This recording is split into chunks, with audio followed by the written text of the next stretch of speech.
पाकिस्तान में कोरोना की सूरत हाल संगीन हो गई। NCOC के आज होने वाले इजलास में मजीद सख्ती और तालीमी इदारों से मुतालिक बड़े फैसलों का इम्कान है। NCOC के सरबराह वफाकी वजीर असद उमर ने मुल्क में मुकम्मल लॉकडाउन की तरदीद कर दी।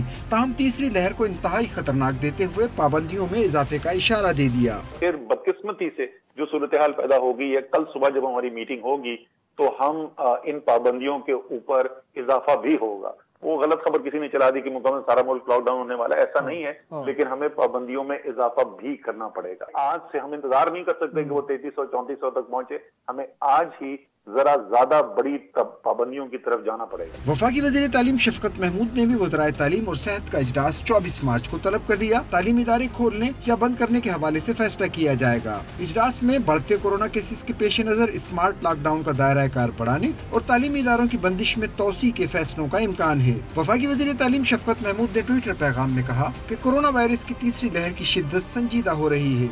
NCOC में सूबाई वज़राए तालीम और सेहत का इजलास 24 मार्च को होगा, जिसमें तालीमी इदारों की बंदिश का फैसला किया जाएगा। तलबा, असातिज़ा और तदरीसी अमले की सेहत का ख्याल अव्वलीन तरजीह है।